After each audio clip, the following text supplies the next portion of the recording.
Pressure-nya apa? Sebenarnya pressure-nya tuh lebih ke persepsi orang-orang di sekitar kita yang mendengarkan atau membaca tulisan kita. Sebenarnya gini ya, kalau kita ngomong bahasa, standar itu sebenarnya bukan sesuatu yang nyata ya kalau saya bilang. Karena kita kalau mau berbicara pasti ada otot yang digunakan. Dan otot-otot tersebut memang harus dilatih. Karena lucu-lucu. Bagi saya ya, mohon maaf kalau nggak lucu ya. Harus punya motivasi. Kalau motivasinya nggak ada, mau dikasih handphone yang harganya mahal atau mau dikasih kamus yang paling lengkap, nggak dibuka kan sama aja. Just go abroad, visit some of the places that actually use English as the language for daily communication. Karena memang ketika Anda nggak bisa bahasa Inggris, itu job opportunity Anda jadi terbatas. Terus ya kebanyakan pintu-pintu yang seharusnya bisa dibuka itu kuncinya belum ada. Masuk sastra Inggris. Okay.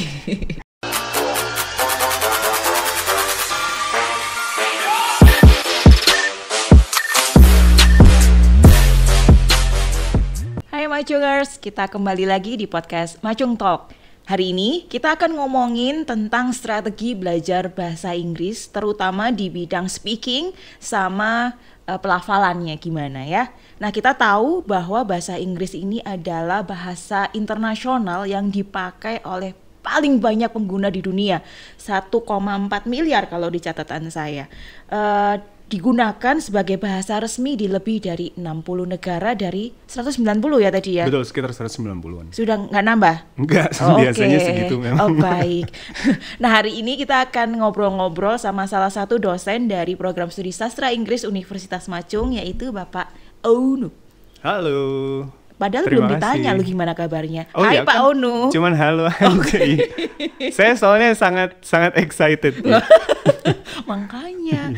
Oke, halo. Halo Bu Nina. Gimana kabarnya hari ini? Baik, terima kasih. Oke. Nah, kalau teman-teman tahu atau pendengar tahu nih, Pak Onu itu beberapa kali nampil di layar YouTube Universitas Macung. Oh iya kah? Sebagai MC. Oh iya. Itu portofolio saya. Itu portofolio. Oke. Asik loh membangun portofolionya. Iya. Disuruh-suruh ya? Iya. Okay. Biasanya memang itu love language saya adalah slavery. Oke. Baru itu dicatat ya. Oke. Pak Onu, biasanya nih, ini kayaknya pengalaman pribadi nih. Kalau belajar bahasa Inggris itu, kalau buat saya vocab bring it on gitu, grammar bring it on. Tapi kalau disuruh ngomong, kadang orang itu masih suka gemeter gitu. Iya. Apalagi terus takut salah ngomong, takut salah pronounce gitu. Gimana sih ini, apakah dihadapi oleh pembelajar bahasa Inggris di seluruh dunia atau hanya saya aja gitu? Oh enggak, jadi Bu Nina itu bukan sesuatu yang eksklusif Bu Nina sih sebenarnya. Oh bukan eksklusif, iya. Sayang sekali. Memang kalau misalnya yang tadi kayak misalnya vocabulary terus grammar, itu kan nanti masuknya ke skill yang pasif ya. Jadi pemahaman yang ada di otaknya aja, belum sampai skill yang aktif, di mana kita harus memproduksi bahasanya. Produksinya itu bisa lewat omongan per oral atau bisa lewat tulisan. Nah, memang kalau untuk produksi bahasa yang aktif itu kebanyakan pelajar bahasa Inggris ya, nggak hanya di Indonesia aja, di berbagai tempat itu memang menemui kesulitan itu. Kenapa? Karena ada pressure-nya. Benar. Terus pasti gimana Anda dong? berpressure juga. Oh, tahu. Iya. Pressure-nya apa? Sebenarnya pressure-nya tuh lebih ke persepsi orang-orang di sekitar kita yang mendengarkan atau membaca tulisan kita. Karena kalau misalnya yang dinilai hanya grammar atau hanya pengetahuan vocabulary yang notabene itu kita sendiri sama penilainya, mungkin dalam hal ini entah tutor, entah guru yang tahu, tapi ketika kita berusaha untuk ngomong dan berusaha untuk menulis, itu audiensnya bisa lebih besar. Nah, biasanya pressure-nya di situ. Pressure-nya normal saja sih sebenarnya. Kalau misalnya mau ditanyain gimana cara mengatasinya, ya banyak sekali. Nanti mungkin kita akan bedah satu-satu di segmen berikutnya. Iya. Ini kan masih perkenalan. Oke. Nggak, kan soalnya tadi kayaknya yang diomong Pak Onu itu bener banget gitu ya. Karena selama ini yang sudah kita udah tata gitu, begitu kena pressure itu kayaknya udah hilang semua itu. Struktur kalimat itu sudah hilang. vocabnya gitu udah hilang. Nah, cara ngelatihnya gimana dong supaya nggak hilang? Iya. Gitu. Jadi pada dasarnya bahasa itu bukan sama ya. Bahasa itu involving otot kan ya. Jadi kita kalau mau berbicara pasti ada otot yang digunakan. Dan otot-otot tersebut memang harus dilatih, Bu Nina. Jadi cara melatihnya gimana ya? Dengan digunakan dalam kehidupan sehari-hari. Kalau kehidupan sehari-hari, kalau nggak ada ininya, nggak ada partnernya. Kalau nggak ada partnernya, kita cari partnernya. Jadi untuk saya ada satu tip pertama mungkin ya untuk pelajar bahasa. Tips yang pertama dari saya adalah harus aktif. Aktif dalam maksud memang motivasinya tinggi ya untuk belajar bahasa. Kalau motivasinya itu setengah-setengah, biasanya belajar bahasanya akan fail di awal gitu. Jadi gimana caranya motivasi tinggi? Yang pertama inisiatifnya harus istilahnya dikencengin gitu ya.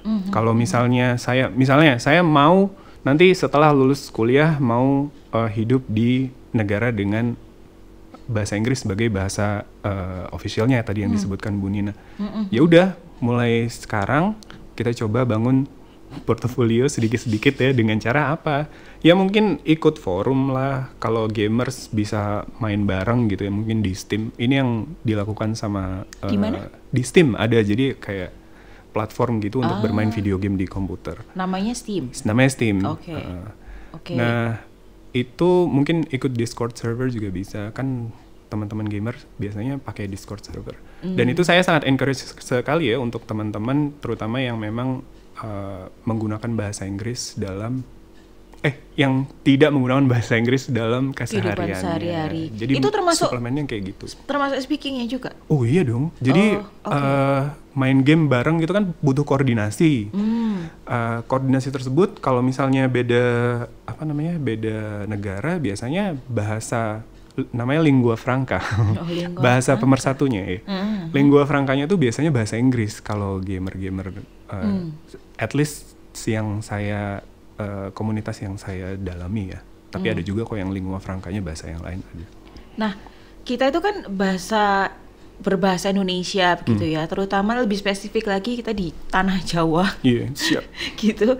Kadang-kadang kalau kita mau belajar bahasa Inggris dengan pelafalan yang benar gitu tuh nanti dibilang kok Inggris gitu kan ya. Oh, iya, siap. Nah, tapi kalau dari sudut pandang Pak Onu sendiri, seberapa penting sih pelafalan itu sesuai dengan standar gitu? Sebenarnya gini ya, kalau kita ngomong bahasa, standar itu sebenarnya bukan sesuatu yang nyata ya kalau saya bilang, karena standar itu yang bikin adalah orang-orang yang punya posisi yang kuat, jadi dia bikin standar. Kayak misalnya kita punya standar bahasa lewat balai bahasa gitu dalam bentuk KBBI misalnya. Nah, tapi memang ada bedanya kalau misalnya kita melafalkan bahasa Inggris, ada bedanya orang yang pakai accent tertentu atau language barrier. Nah, kalau language barrier ini memang dia nggak ngerti gitu. Jadi makanya kita berusaha untuk tidak masuk ke wadah yang bahasa Inggrisnya itu kena di language barrier gitu. Atau kalau misalnya mau pakai aksennya ya aksen yang biasanya sudah common gitu. Supaya apa? Sebenarnya mudah sih untuk mengerti aja. Kalau kita berbahasa itu kan berkomunikasi ya. Kalau kita komunikasi tapi yang diajak komunikasi nggak ngerti kita ngomong apa, nah itu jatuhnya language barrier. Iya, sebenarnya kan memang tujuannya komunikasi itu kan supaya ngerti ya, bukan supaya menebak-nebak. Iya, supaya menebak-nebak itu memang kejadian banget itu. Kita sudah berusaha untuk ngomong kalau kita ke suatu daerah tertentu gitu misalnya sudah berusaha untuk ngomong standar gitu, tapi malah mereka yang nggak ngerti. Itu mungkin di negara-negara Asia tertentu gitu seperti itu. Tapi ya tetap ya penting ya untuk penting supaya sekali. kita apa sih Pak yang namanya yang ada phonetic transcription. Nah itu, Yeah. nah itu, nah gimana kalau Bapak sendiri punya pengalaman nggak tentang mungkin miskomunikasi yang disebabkan karena nggak standar ini pelafalannya? Betul. Ini enggak karena belum lucu. Udah ketawa loh. Enggak karena lucu. Bagi saya ya, mohon maaf kalau nggak lucu ya. Bagi saya lucu. Kenapa? ini saya baru kejadian, waktu itu saya S2-nya kan di Canberra ya. Jadi saya baru datang ke Canberra itu bulan Juli. Dan bulan Juli di Canberra itu sedang musim dingin. Dan saya karena orang Indonesia, saya nggak prepare bawa baju-baju untuk musim dingin. Jadi saya, hal pertama yang saya lakukan, yang saya lakukan ketika saya datang ke Canberra adalah mengunjungi second hand shop untuk baju-baju. Karena saya nggak mungkin beli baju baru, nggak ada budgetnya. Nah, di situ saya butuh sarung tangan dong, karena dingin banget ya. Jadi waktu itu sampai -2 aja sih. Tapi bagi orang Indonesia -2 tuh sudah luar biasa. Supermarket. Exactly. Jadi saya butuh sarung tangan. Terus saya mencari-cari di tempat itu, saya nggak nemu. Akhirnya saya ke kasirnya, saya tanya dong. Saya bilangnya itu glove. Dia bingung. We don't sell that here. Dia bilang kayak gitu. Terus saya bilang, saya butuh gloves. I'm cold, gitu kan ya. Ternyata salah saya adalah I have to say glove because it rhymes with love. Gloves. Okay. Mungkin teman-teman juga di sini yang menonton video ini banyak yang ngomongnya glove ya. So they don't understand. Jadi ya itulah, itu nyata sekali sampai saya harus bilang akhirnya I need something to cover my hands. Oh, gloves. Dia langsung bilang kayak gitu. Dibilang katro nggak ya? Enggak, dia, enggak. Karena pada dasarnya mereka ingin mengerti kita gitu. Supaya apa ya? Supaya bisa komunikasi.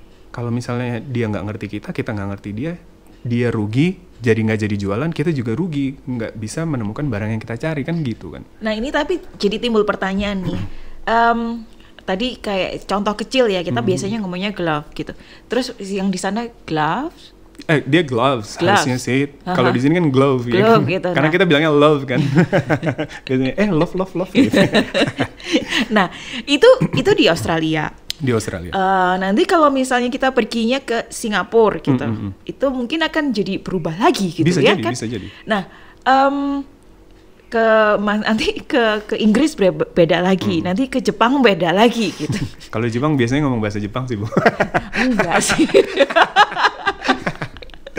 I've tried Pak, tapi nggak ngerti. Iya. Gurabu. I need it, gurabu. Ya, mungkin akan lebih baik kalau belinya itu di Indonesia aja ya, jadi nggak usah begini. Iya betul, harusnya saya prepare, saya tuh nggak prepare, saya nggak tahu soalnya. Nah, cuman kalau kita pergi kemana-mana gitu, apakah kita juga harus menyesuaikan, maksudnya harus belajar juga, relearn gitu, bahasanya yang dipakai atau aksennya yang dipakai di negara ini sama di negara tadi, atau boro-boro belajar untuk aksen yang di sana di sini, terus belajar yang versi Amerika aja gitu, yang biasa kita dengerin aja udah belibet gitu. Kalau menurut Bapak gimana? Perlu dipelajarin nggak satu-satu tuh aksennya kemana-mana? Menurut saya if you can do that, do it. Kenapa? Karena kalau kita ngomongin bahasa, sebenarnya bahasa tuh fungsinya bukan hanya untuk komunikasi, Bu Nina. Bahasa juga bisa berfungsi sebagai self-identity. Begitu kita memakai aksen yang dipergunakan sama orang-orang di sekitar, kita akan bisa lebih mudah masuk atau diterima. Gitu. Jadi self-identity masuk ke dalam community tersebut. Bisa aja sih kita mau istilahnya kekeh gitu ya. Aku orang Indonesia, pokoknya ngomong bahasa Inggris pakai aksen Indonesia. Saya nggak peduli kamu ngerti atau enggak. Well, you can do that, but there will be consequences. Nah, ini biasanya yang saya bahas di kelas sosiolinguistik saya. Jadi bahasa itu memang salah satu penggunaannya atau usesnya adalah to show your identity, to show where you belong. Do you belong in this community? Kalau kamu memang masuk di satu komunitas ini, ya kamu akan dapat privilege di komunitas tersebut. Makanya biasanya mahasiswa saya itu agak bingung. Kenapa? Karena ketika saya ngajar di kelas, kadang saya bahasa Indonesianya juga pakai bahasa Indonesia yang ke barat-baratan. Maksudnya ke barat-baratan tuh ke Jawa Barat. Jawa Barat. Ibu kota. Iya, ke daerah Jawa Barat dan sekitarnya. Tapi ketika saya ngomong sama kolega saya ngomongnya kebiasaan pakai bahasa Indonesia berlogat Jawa Timuran kental. Nah, itu tadi barusan keluar tuh kental. Bukan kental. Kayaknya ini kayak saya jadi kepikiran kalau kita ke pasar gitu kan ya, kalau misalnya mau pengen dapat diskon, mesti ngomong pakai, kalau kita ngelihat kalau yang jual ibu-ibu, emak-emak gitu, mesti pakai bahasa Jawa yang halus gitu exactly. ya. Kayak gitu ya. Itu adalah kegunaan bahasa untuk fungsi yang lain lagi. Apa tadi? Sociolinguistics. Sociolinguistics. Iya, kelasnya ada ya di kelas sastra ada. Inggris. Masuk sastra Inggris. Okay. Pinter loh kalau disuruh jualan. Itu kayaknya udah di dalam diri saya. Oh, sudah di DNA. Ya puji Tuhan, sudah ada di situ ya. Oke, lanjut. Jadi jadi saya sangat menyarankan kalau misalnya bisa dan memungkinkan, please do it. It will have a lot of benefits. Kalau nggak bisa, nggak apa-apa, no pressure. Yang penting itu tadi. Jadi kalau misalnya kita masukin ke prioritas yang pertama adalah bisa dimengerti, udah itu aja. Kalau itu sudah bisa, kita bisa loncat lagi ke prioritas yang lain. Kita bangun identitas. Bisa dimengerti itu apakah kita harus nggak usah dipikirin deh strukturnya? Most of the time yes. Sebenarnya gini, yang bisa membuat orang mengerti maksud dari pembicara atau penuturnya itu lebih ke vocabulary-nya dulu. Okay. Grammar itu sebenarnya sekian.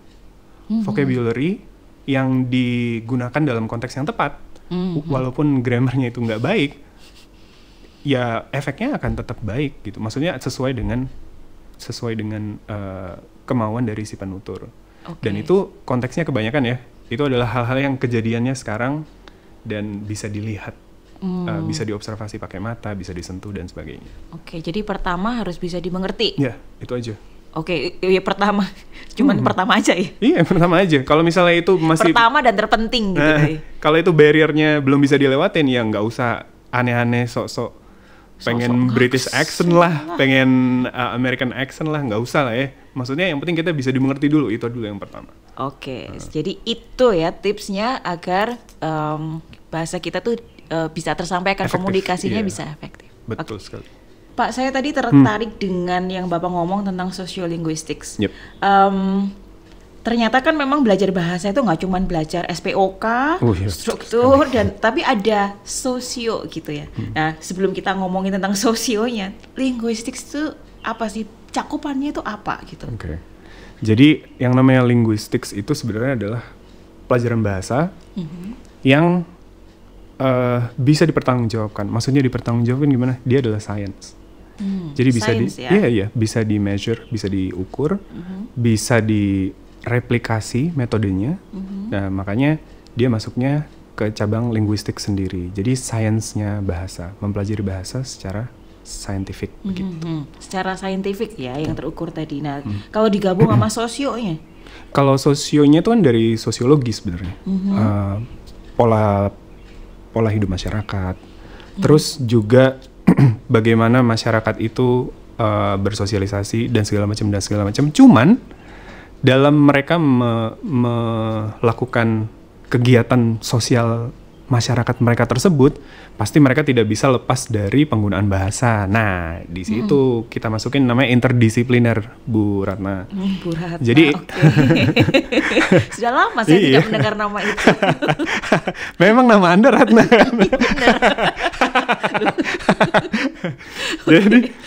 Jadi ketika dua disiplin ini jadi satu, nah ini namanya sociolinguistics. Cuman sociolinguistics itu lebih banyak linguistiknya daripada sosiologinya gitu.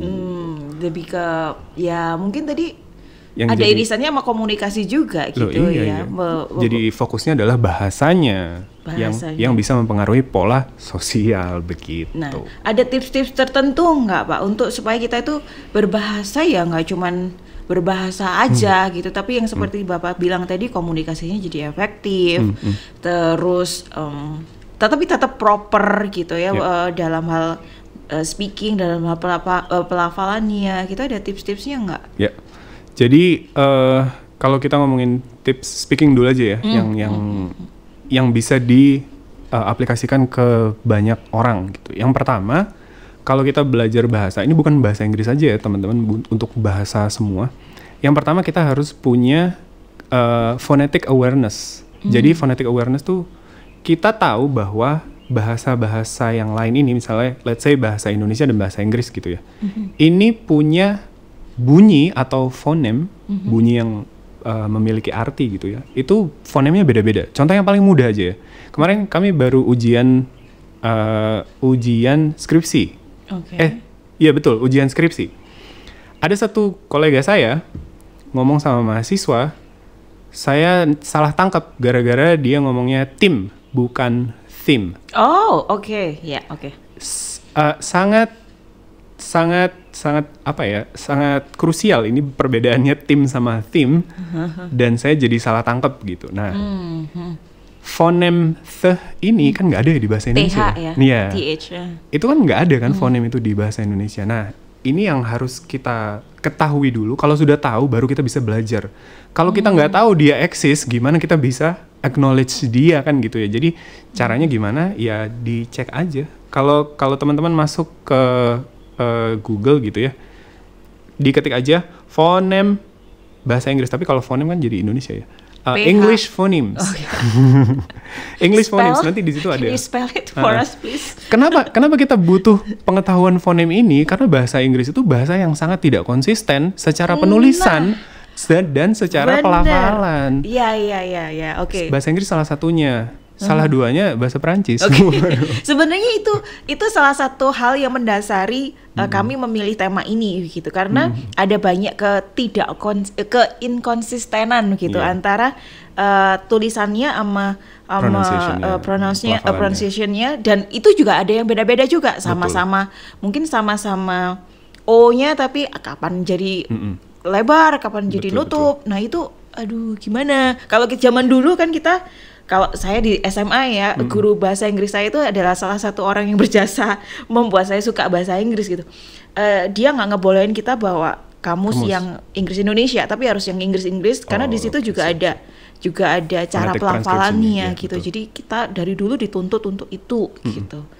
Nah kalau sekarang anak sekarang kan mungkin nggak suruh bawa kamus yang tebel-tebel gitu, dan itu gimana itu? Pakai handphone. Ya tapi harus ada kemauan gitu kan. Iya betul, itu tadi kita kembali ke poin yang pertama, harus punya motivasi. Kalau motivasinya nggak ada, mau dikasih handphone yang harganya mahal atau mau dikasih kamus yang paling lengkap, nggak dibuka kan sama aja. Jadi itu. Tapi memang penting ya, ini yang pertama tuh phonetic awareness, itu harus ada. Lalu terus kalau di bahasa Inggris itu yang benar-benar agak beda gitu ya sama bahasa Indonesia, itu adalah syllable stress atau tekanan di syllable, suku kata. Suku kata yang mana gitu, yang depan, yang belakang. Betul. Nah ini yang banyak dari orang Indonesia itu belum aware. Kenapa? Karena sebenarnya di bahasa Indonesia pun itu kita punya loh syllable stress. Cuman syllable stressnya itu agak lebih vague ya. Maksudnya pun kalau misalnya itu tidak gitu ya. Pun kalau itu tidak dilakukan, orang masih bisa ngerti. Contohnya gelas, itu kita stresnya di mana? Di G-nya atau di las-nya? Kalau di bahasa Indonesia, it doesn't matter. Kalau saya mau ngomong gelas atau gelas, ya masih tetap kita bisa mengerti gitu. Walaupun gelas itu mungkin orang akan bingung gelas dengan jelas gitu ya. Cuman kan kalau di depannya udah G, dia relatif bisa dimengerti. Betul. Okay. Mungkin agak aneh aja ya, kayak misalnya kalau bule ngomong bahasa Indonesia gitu kan. Karena penekanannya bahasanya mereka kebawa ke bahasa Indonesia. Betul. Kalau di bahasa Inggris itu harus benar-benar sesuai dengan apa yang kita maksudkan. Contoh yang paling mudah aja ya. Ini sering saya dengar di Indonesia, kata industry. Banyak orang Indonesia ngomongnya industry. Oke. Ya. Direction. Kalau direction itu cuman beda aksen aja. Tapi kalau industry sama industry itu lumayan berbeda jauh. Kenapa? Karena kalau industry itu biasanya untuk industrial. Jadi yang kalau katanya itu bukan industri gitu ya. Industrial itu baru kita stresnya di das-nya. Tapi kalau cuman industry itu kita stresnya di pertamanya, industry. Yeah. Taunya di mana? Nah, taunya dari kamus. Kamus ya. Mau. Kalau di online? Iya, kamus online juga ada. Kamus online juga ada. Jadi itu ngomongnya syllable stress. Oke. Jadi stress yang proper itu memang ditulisnya biasanya di kamus. Dan itu bisa berubah loh ya. Maksudnya bisa berubah? ya, karena bahasa itu memang konstannya ya perubahan. Oke. Kalau dia nggak berubah, dia akan mati. Jadi harus terus berubah sesuai dengan zamannya dan penggunanya. Oke. Nah, gimana cara taunya? Ya dari itu tadi. Kalau misalnya kita pakai let's say Merriam-Webster ya atau Oxford Dictionary, mereka punya proper IPA transcription. IPA itu International Phonetic Alphabet. Dia punya transcription itu dan mereka juga punya gimana cara pronounce-nya. Biasanya ada kayak bentuk speaker gitu ya, yang bisa diklik. Nah, itu sangat membantu. Itu yang tidak ada di KBBI kita. Oke. Oh, tidak ada di. Tidak ada di KBBI kita. Ngomong-ngomong, Tolong ya teman-teman. KBBI. KBBI aja mungkin teman-teman ada yang nggak tahu KBBI itu apa. Kamus Besar Bahasa Indonesia. Oke, Kamus Besar Bahasa Indonesia. Ya, oke. Kemudian kalau yang di Kamus Bahasa Inggris yang tercetak itu kalau di Kamus Bahasa Inggris yang tercetak kayaknya sekarang nggak ada yang beli deh. Tapi syllabus stress masih tetap ada. Yang nggak ada hanya beberapa versi di rumah. Yang nggak ada cuman itu tadi pronunciation-nya itu. Kan itu maksudnya it's a huge difference gitu kan dari yang digital ke yang non digital ya. Jadi saya lebih prefer yang digital aja karena satu kita nggak perlu kita nggak perlu bawa kamus juga kan, berat Bu. Itu udah nggak zamannya Bu, itu zaman kita masih muda itu Bu. Nah, saya masih disuruh bawa kamus. Oke, itu satu tadi ya. Apa tadi? Aduh, sampai lupa. Phonetic awareness. Phonetic awareness. Syllable stress. Ada lagi nggak? Banyak sih sebenarnya. Oke, banyak. Sebutkan sampai 25 gitu. Oh, enggak, jangan. Aduh. 3 aja yang. Oh ya, satu lagi boleh deh. Selain syllable stress, itu ada juga sentence stress ya. Tapi saya nggak mau ke situ karena itu kurang lebih sama intonation. Oh, intonation. Intonation di bahasa Inggris itu sangat berpengaruh. Oke. Karena biasanya ada 2 macam intonation ya. Tapi ini nggak sekompleks bahasa Mandarin ya teman-teman. Kalau di bahasa Inggris itu cuma ada 2 intonation. Falling sama rising. Falling, rising.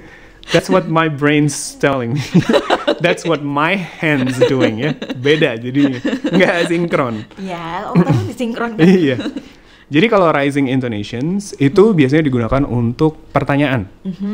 Kalau falling intonations biasanya digunakan untuk statement. Cuman ini ternyata banyak variasinya juga. Karena di beberapa jenis aksen bahasa Inggris gitu ya, atau kita ngomongnya bukan aksen sih, kalau linguis ngomongnya variety ya, English variety. Itu ada yang menggunakan rising intonations untuk membuat statement. Nah, gitu-gitu. Biasanya di New York sih. Pokoknya American English gitu ya. Jadi dia kasih rising intonations justru untuk menyelesaikan sebuah kalimat yang mana itu notabene adalah sebuah statement gitu. Nah, itu termasuk tadi bahasa sebagai identitas. Ketika kamu menggunakan fitur tertentu, identitas kamu tuh langsung kelihatan dari cara penggunaan bahasamu itu. Nah, ini ya, dealing with inconsistencies tadi. Ada nggak rumus-rumus khusus gitu ya, atau yang ya paling nggak rumusnya nanti kalau misalnya ada M ketemu B gitu, kalau di climbing itu B-nya jadi mati gitu ya. Silent letter gitu ya. Atau di kata lain mungkin bisa B-nya dilafalkan gitu. Ada rumus-rumus umum nggak untuk bisa membedakan bagi kita itu supaya nggak kebanyakan ngapal gitu loh? Ada rumus umum atau enggak? Sebenarnya kalau saya bilang ada sih ada aja ya, tapi nggak pasti selalu ada pengecualian. Kapan I dilafalkan sebagai I, kapan jadi I? Inconsistent nggak bisa. I gitu, nggak ada ya? Nggak ada rumus umumnya yang harus kita karena pasti pegang. Ada pengecualian. Kalau misalnya pun bisa digeneralisasi, mungkin itu hanya bertahan beberapa dekade saja. Tadi saya bilang bahwa kan berubah terus. Betul. Bahasa itu selalu dinamis, nggak stagnan lah. Kalau stagnan mati dia pasti. Jadi apakah supaya kita bisa keep up sama itu, ya berarti harus ngecek mulu gitu? Berarti harus digunakan setiap hari. Oh, berarti harus digunakan setiap hari. Iya. Harus nonton film Kalau nonton kan setiap jadinya hari itu. cuman ini aja ya, pasif aja ya. Paling nggak tahu dulu lah. Iya betul. Tapi memang kemampuan pasif itu dibutuhkan untuk bisa mulai memproduksi kemampuan yang aktif tadi. Nah, Jadi tipsnya yang pasti harus dipakai. saya ada ultimate tips sih sebenarnya. Ultimate tips. Oke, spill. Spill itu bener aku ngomongin. Iya, jadi spill itu sekarang bisa diartikan sebagai please let us know gitu ya, atau just say it. Nggak gitu. usah di-spill. Nggak ada masalah. Nggak yang spill itu. Tapi gini, ini nggak semua orang bisa. Tapi kalau bisa, tolong dilakukan. So just go abroad, visit some of the places that actually use English as the language for daily communication. Oke. Kalau bisa, kenapa? It makes all the difference. Bukan hanya dari exposure, tapi juga dari confidence aja. Biasanya orang confidence-nya, level of confidence-nya jadi tinggi gitu ya, jadi sangat confident. Karena dia menaklukkan dunia. Iya, karena dia sudah pernah tinggal di let's say Australia gitu. Atau dia sudah pernah tinggal di UK. Dia cuman tinggal aja, bahasa Inggrisnya mungkin ya subpar gitu. cuman karena dia sudah pernah tinggal di sana, it makes all the difference. Nilai confidence, tingkat confidence-nya juga jadi lebih tinggi. Dan kalau orang tingkat confidence-nya tinggi, biasanya fluensinya juga jadi lebih bagus. Fluency sama accuracy beda loh ya. Oke. Nah, ini apa bedanya? Apa bedanya? Kalau fluency itu ya udah dia ngomong aja ngalir, lebih natural, tapi belum tentu akurat secara grammar. Oke. Kalau accuracy itu yang dititik beratkan itu grammarnya. Nah, di sini di Indonesia ini ya, kebanyakan orang-orang itu lebih mementingkan ya udah accuracy dulu, nanti kalau udah akurat baru aku ngomong. Iya, itu yang terjadi pada saya. Tidak seperti itu. Harusnya idealnya ya, ini menurut saya idealnya kita ngomong aja dulu. Fluensinya dulu dikeluarin. Jadi grammarnya atau accuracy-nya itu nanti ngikuti gitu. Oke. Kalau tadi ultimate tipsnya tuh Bisa abroad, kesana living abroad gitu ya. Living abroad, cuy. Living itu butuh biaya, cuy. Nah itu dia. Kan tadi saya bilang kalau bisa. Kalau bisa. Kalau Iya. liburan boleh nggak, Pak? Kalau liburan boleh banget. Berapa hari? 3 hari? 3 hari mah datang, besok ngapain terus pulang. Udah lupa dong. Seminggu lah paling Iya. nggak ya. Tapi Ya, kalau boleh. kalau menurut bapak nih lebih baik kemana dulu? Kalau misalnya mau, ada budget nih. Ada budget, sedikit gitu. oke, Mau ke karena- Singapura dulu atau ke Australia dulu? Kalau kita di Indonesia memang yang paling dekat ya Singapura, Malaysia, dan Australia. Malaysia? Malaysia kan formal language-nya atau Bahasa. official language-nya juga bahasa Inggris kan Oke. ada. Jadi mending kemana dulu nih dari those 3 countries? Kalau saya pribadi itu pilihnya ke Australia. Kenapa? Karena kalau di Singapura, Butuh visa, cuy. iya. Kalau di Singapura itu dia, ya ini preferensi aja ya. Di Singapura itu bahasa Inggrisnya lebih ke Singlish ya, Singaporean English. Although Singaporean English itu biasanya digunakan dalam konteks yang mungkin lebih casual gitu ya. Pun orang-orang di di Singapura kalau misalnya mereka ngomong bahasa Inggris, ya maksudnya dalam formal konteks mereka ngomong bahasa Inggrisnya ya nggak jauh beda sama orang-orang yang dari UK because that's their, mereka kan Commonwealth ya ampun. Oke. Begitu.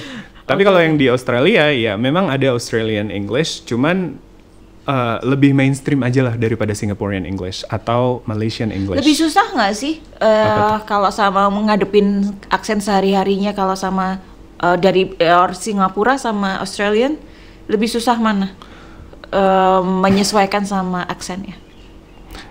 Itu preferensi pribadi sih Bu ya. Kalau saya pribadi kayaknya lebih sulit di Singaporean English karena ada bumbu-bumbu Hokkien, bahasa Hokkien, bahasa Mandarinnya, which I'm not familiar with gitu kan. Kalau misalnya di bahasa Australia ya dia literally bahasa Inggris aja gitu Ada kan. hubungannya nggak karena Bapak lulusan Australia? Enggak sih sebenarnya. Tapi tadi kan saya bilang ini adalah preferensi ya. Jadi karena preferensi saya udah terpapar banyak sama Australian English ya udah. Nah, sebelum kita ke Singapura atau ke Australia, Siap.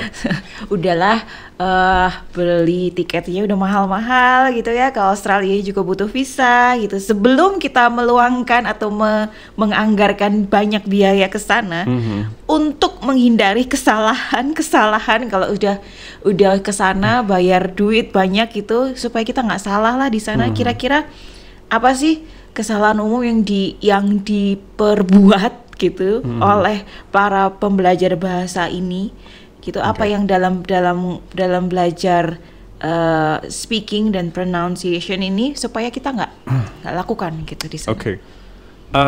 Tadi kan saya sudah sempat menyinggung beberapa tips yang secara linguistik itu tadi ya. Salah satunya adalah phonetic awareness. Nah, phonetic awareness ini biasanya memang kesalahan yang banyak dilakukan sih sama bukan hanya orang Indonesia, tapi pelajar-pelajar bahasa Inggris dari tempat-tempat lain juga. Karena mereka nggak ngerti bahwa fonem tersebut itu eksis gitu ya, kayak yang tadi the sound. Terus ada juga short i sama long i, kayak misalnya sit sama seat. Itu kan beda ya vowelnya. Mungkin itu juga jadi barrier gitu untuk masyarakat Indonesia pada umumnya, karena di kita i-nya cuma satu saja fonemnya itu, i saja yang panjang. Jadi nggak bisa membedakan itu. Nah, itu yang biasanya diperbuat. Terus yang kedua, saya sudah sempat menyinggung juga itu kesalahan di stress pattern. Jadi itu juga sering terjadi ya. Nah, gimana cara mengatasinya? Ya, satu, cek aja dulu di dictionary gitu. Atau kalau misalnya teman-teman punya, tapi ini nggak di endorse ya guys. Oke. Kalau teman-teman punya mobile phones gitu kan, itu banyak sekali aplikasi-aplikasi yang bisa digunakan untuk latihan lah ya istilahnya bahasa Inggris. Ada satu aplikasi yang memang sering saya pakai juga, itu mungkin teman-teman juga sering pakai, itu Duolingo lah ya. Jadi Duolingo tuh ngaruh teman-teman. Tapi kayaknya kalau di Duolingo emang ada yang enggak, tapi kan dia biasanya kasih contoh dulu, baru kita disuruh meniru contohnya. Jadi IPA itu atau International Phonetic Alphabet itu kan terlalu teknis ya, mungkin nggak aksesibel untuk banyak masyarakat juga. Tapi kalau disuruh mimicking atau meniru, itu kan yang memang kita lakukan dari kecil, meniru ucapan orang-orang di sekitar kita, akhirnya kita internalisasi jadi bahasa sendiri gitu. Nah, ini tadi menarik contoh yang diberikan Pak Onu tadi ya, antara sit, seed sama kalau SEED apa? Seed. Nah, itu kadang-kadang kalau kita nggak sadar kalau itu beda. Iya. Jadi kan kita dalam menirukan pun akhirnya jadi nggak ngerti itu kenapa kok harus seperti itu gitu. Nah, itu gimana? Kenapa kok harus I-nya panjang, harus D-nya diletupkan atau P-nya harus diletupkan? Iya, karena itu sekali lagi sistem fonetiknya bahasa Inggris dan kita ya harus ikut aja. Kalau mau narik ke, ada satu mata kuliah atau satu topik di linguistik tuh namanya first language acquisition, jadi akuisisi bahasa pertama. Dulu anak-anak bayi itu juga nggak mempertanyakan itu. Ini kenapa harus gini? Ini kenapa harus gini? They simply follow what they were exposed to. Jadi mereka hanya ngikutin aja di expose-nya seperti apa. Tapi ya memang itulah cara kita untuk belajar bahasa yang pertama. Kalau misalnya udah besar, mungkin kebanyakan orang Indonesia belajar bahasa Inggris untuk bahasa asing gitu ya, bukan bahasa kedua, bukan second language, tapi bahasa asing. Ya udah diikutin aja dulu. Tapi kalau misalnya mau cari tahu kenapa ini harus kayak gitu, kenapa ini harus kayak gitu, lebih baik kuliah di Universitas Macung. Asik. Oke, terima kasih. Bisa saya sampai lupa mau nanya apa. Bisa ya. Oh, bisa. Masuk. Itu kan tadi pakai Duolingo ya. Iya. Sesimpel Google Translate. Google Translate juga bisa. Itu juga bisa kan dia dipakai ya. Karena dia ada speakernya itu tadi ya. Jadi ada kata yang kita bingung cara pronunciasinya gimana, ketik aja di Google Translate terus diklik. Oke, ini berarti kayaknya itu banyak yang harus di-unlearn gitu. Betul karena sekali. Kita sudah terbiasa untuk ngomongnya asal atau sudah terbiasa asal. dengan contoh yang mungkin kurang tepat Iya, gitu. iya. Jadi harus banyak Lebih yang ke di itu sih. unlearn gitu ya Iya. kalau memang kita mau mengembangkan itu. Nah, supaya kita tetap termotivasi gitu ya untuk belajar bahasa Inggris ini untuk membongkar unlearn tadi itu, gimana Pak caranya supaya tetap termotivasi, konsisten gitu. Iya. Jadi kalau kita ngomongin motivasi ini hampir sama dengan hal-hal yang lain ya, kayak misalnya menurunkan berat badan gitu kan, kita butuh motivasi. Sebenarnya motivasi itu harus ada triggernya teman-teman. Kalau menurut saya ya, ada triggernya. Entah itu let's say kita dibully gitu ya. Biasanya kan itu triggernya ya. Apakah Anda menyarankan metode ini? Ya, cuman kalau kita ngomongin motivasi kan sumber motivasi itu banyak sekali ya Bu Nina ya. Jadi kalau untuk saya pribadi, motivasi yang paling manjur itu adalah motivasi ekonomi, Ibu. Oke. Iya. Itu kurang Kenapa? berhasil dalam studi saya. Kenapa saya bilangnya motivasi ekonomi? Karena memang orang yang bisa berbahasa Inggris cenderung karirnya itu lebih cemerlang. Karirnya lebih cemerlang, teman-teman. Jadi kuliahlah di Bukan hanya kuliah di Universitas Macung, tapi juga belajarlah bahasa Inggris untuk your self growth aja, untuk pengembangan diri Anda. Itu sangat worth ya. Saya bilang sangat worth. Kenapa? Karena Anda bisa langsung merasakan sendiri manfaatnya di kehidupan Anda. Masih ingat meme nggak bisa bahasa Inggris? Nah, itu meme itu bisa ada karena memang ketika Anda nggak bisa bahasa Inggris, itu job opportunity Anda jadi terbatas. Terus ya kebanyakan pintu-pintu yang seharusnya bisa dibuka itu kuncinya belum ada. belum terbuka Itu, gitu. iya. Tanpa Kuncinya bahasa itu bahasa Inggris. Oke. Nah, harus belajar bahasa Inggris. Motivasi kuliah? ekonomi. Ya, itu tadi kan faktor ekonomi. Iya. Nyambung ke sebelum kita ke faktor yang lainnya. Jadi mending kuliah atau les kalau bahasa Inggris? Mending kuliah apa les? Mending kuliah. Kenapa gitu? Kalau les biasanya itu kan short term. Kalau kuliah, let's say kalian masuk jurusan prodi sastra Inggris. Oke. 4 tahun kuliahnya. Iya. Terus terekspos. Bisa kurang dari 4 tahun. Bisa kan? kurang dari 4 tahun. Bisa lebih juga. Jangan sampai. Oke. Kasihan orang tua. Iya. Oke. Jadi kenapa? Karena exposure yang konstan, terus menerus. Kami di kelas juga kan pakai bahasa Inggris ya untuk bahasa pengantarnya. Tapi campur-campur sih. Maksudnya tergantung pemahaman mahasiswa juga. Itu adalah sesuatu yang tidak bisa didapatkan di tempat les-lesan biasanya, Bu Nina. Kalau tempat les-lesan kan mereka punya short term goal ya. Jadi kalau sudah let's say masuk di beginner class, nah itu kalau beginner class biasanya di A1 atau A2 gitu ya, level CEFR-nya. Kalau sudah selesai di A1 dan A2, ya udah selesai. Terus nanti naik lagi ke kelas yang selanjutnya, dan itu belum tentu sesuai dengan kebutuhan teman-teman sekalian. Kalau di universitas atau kuliah, itu yang dipelajari bukan hanya bahasanya, tapi bagaimana bahasa tersebut bisa berpengaruh di kehidupan Anda, bisa mempunyai fungsi-fungsi yang lain, Termasuk sosiolinguistik. termasuk sosiolinguistik. Dan kalau di Universitas Macung, bahasa Inggrisnya dipakai untuk tourism juga, Bu Nina, untuk entrepreneurship. Jadi ya memang basic life skill yang menambah gitu ya nilai Anda sebagai manusia. Nah, ini masih berhubungan dengan faktor ekonomi tadi. Iya, menambah nilai Anda. Oke, motivasi kedua setelah faktor ekonomi apa?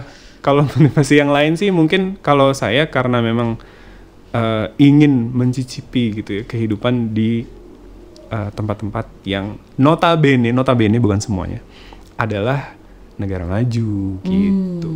Mencicipi kehidupan di negara maju, terutama di studinya ya Ibu ya. Jadi nanti saya juga cita-citanya saya lagi berusaha juga untuk melanjutkan studi saya di negara-negara yang maju. begitu. Semoga tercapai Amin. dalam waktu dekat. Terima kasih Bu Nina. Oke. Nah, itu tadi ada lagi nggak faktor ekonomi faktor ekonomi. Sudah, kalau faktor ekonomi saya yakin semuanya bisa relate lah. Baik. Iya. Faktor jodoh nggak ada juga ya? Kalau faktor jodoh itu saya serahkan ke teman-teman masing-masing. Karena itu agak sensitif ya zaman sekarang kalau faktor jodoh. Lebih baik faktor ekonomi. Oke. Oke, baiklah. Nah, ini kita udah ngobrol panjang lebar ya mengenai belajar bahasa Inggris, terutama dalam speaking ya. Jadi teman-teman dan pendengar sekalian, kalau misalnya ada pertanyaan begitu mengenai tips-tips khusus yang mungkin teman-teman belum terbahas tadi, silakan menerima konsultasi, Pak Ono. Ya, bisa ditaruh di kolom komentar YouTube, nanti biar admin yang bales. Tentunya dengan supervisi saya. Oke. Bisa di situ atau bisa di kolom komentar Instagram. Iya, Instagram, Insta. Instagram juga bisa. Kemudian bisa kirim email juga. Bisa kirim email ke Macung ya, ke humas@macung.ac.id. Ke Instagramnya Sastra Inggris juga boleh biar ya, kami ada engagement. Jujur sekali ya Anda. Biar kami ada engagement. Akun Instagramnya apa ya? Inggris UMC. Inggris UMC, ya betul sekali. Inggris.umc. Oke, itu akun Instagramnya, kepoin aja ke sana. Pertanyaan-pertanyaan juga ke sana gitu. Silakan. Kami juga punya TikTok, Bu Nina. Oh, kita. Silakan. Alamat TikToknya adalah? TikToknya langsung di search aja Inggris UMC, nanti juga keluar. Oke. Ya, karena kami semuanya sama kok. Oke. Biar nggak susah, biar gampang ditemukan kan. Nah, itu bisa komen di sana, bisa tanya di sana, bisa mengirimkan pertanyaannya, mengirimkan mungkin admiration gitu ya, ke request. Pak Onu tolong dong nanti direkam. Sampaikan selamat ulang tahun. Oh iya. Kami menerima request. Kayak terkenal gitu. Tolong dong Bang, ucapin selamat ulang tahun. bisa. Boleh kok. Nah, sebelum kita tutup ada closing statement tadi kayaknya udah menyiapkan dengan sepenuh hati 2 hari berturut-turut. Enggak dong, 2 hari. Enggak pakai puasa. Enggak pakai puasa. Silakan disampaikan. Baik, terima kasih teman-teman. Saya ada closing statement. Jadi belajar bahasa itu memang penuh komplikasi. Ada yang tidak termotivasi, namun tidak sedikit yang belajar bahasa dengan sepenuh hati. Mari belajar bahasa bersama kami agar cita-cita kamu tidak berhenti sampai di sini. Asik. Terima kasih closing statementnya Pak Ono. Sama-sama. Terima kasih juga karena sudah meluangkan waktu untuk berbagi pengalaman dan tips-tips belajar bahasa Inggris. Nah teman-teman, kita akan ketemu lagi di podcast kita selanjutnya. Sampai ketemu lagi. Bye.